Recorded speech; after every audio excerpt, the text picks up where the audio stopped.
East గోదావరిలో 96, 97 ఆ ప్రాంతంలో హరికేన్ వచ్చింది. అప్పుడు కొన్ని వేల కొబ్బరి చెట్లని పడిపోయినాయి, చాలా ఉధృతంగా వచ్చాయి. కొన్ని వందల వేల డెడ్ బాడీస్ ఫిషర్మెన్ విలేజెస్ లో అయితే ఫ్లోట్ అయ్యే పరిస్థితికి వచ్చింది. కొన్ని వేల అనిమల్స్ అయితే చనిపోయినాయి.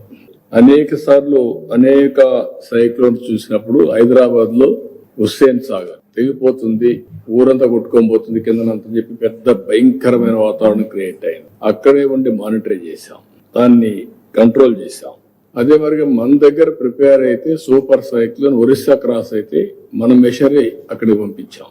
అక్కడ కూడా వాళ్ళ ఫస్ట్ రోడ్ అంతా క్లియర్ చేసుకుంటూ పోయి భువనేశ్వర్ లో సీఎం కి ఫస్ట్ కమ్యూనికేషన్ సాటిలైట్ ఫోన్ ఇచ్చాం. ఇంకో పక్క ఉద్హుద్, ఆ రోజు ఉద్హుద్ కూడా ఒక పెద్ద ఎత్తున వచ్చి విశాఖపట్నం మొత్తం అతలాకుతలం అయిపోతే ఒక వారం రోజులు రికవర్ చేశాం. ఈ విధంగా ఇంకా మీరు చూస్తే తిత్లీ కూడా, ఆ తర్వాత తిత్లీ వచ్చింది. నిన్న మొన్న మళ్ళా చూస్తే బుడమేరు కూడా వచ్చింది. ఇవన్నీ చూసిన తర్వాత ఈసారి ఒక 16 నెలలుగా టెక్నాలజీని పర్ఫెక్ట్ గా తయారు చేశాం. ఇక్కడ మీరు చూసినటువంటి ప్రెజెంటేషన్ లో చాలా సిస్టమేటిక్ గా టెక్నాలజీ అంతా కూడా ఒక పద్ధతి ప్రకారం చేసి దాన్ని ఎక్కడికక్కడ మీరు చూస్తే నేను చాలా సార్లు మీకు చెప్పాను, 1 గవర్నమెంట్ 1 సిటిజన్.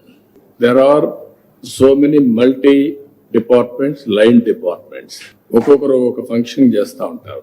ఇది అల్టిమేట్ గా stand alone systems are working. పై ఆఫీసర్ కింది వాళ్ళకి చెప్పాలి, కింది వాళ్ళు మళ్ళా కిందికి చెప్పాలి, లాస్ట్ మైల్ పోయే కొందికి చాలా డిలే, అబ్నార్మల్ డిలేస్ అన్ని ఉంటాయి. నాకు లాస్ట్ టైం మీరు చూస్తే చాలా రివ్యూ మీటింగ్లు కూడా మిడ్ నైట్ పెట్టుకునేవాడు. అందరిని పొమ్మని చెప్పి, తిరగమని చెప్పి, మళ్ళా రమ్మని మిడ్ నైట్ వరకు మీటింగ్లు పెట్టి మళ్ళా అందరికి గైడ్ లైన్స్ ఇచ్చి మళ్ళా పంపించాం. మీరు మొన్న కూడా బుడమేరులో చూసుకుంటారు. అందరినీ 200 మందిని ప్రతి ఒక్క 3,000, 4,000 ఒకరు ఇన్ఛార్జ్ పెట్టి మొత్తాన్ని పిలిపించి మానిటరింగ్ చేశాం.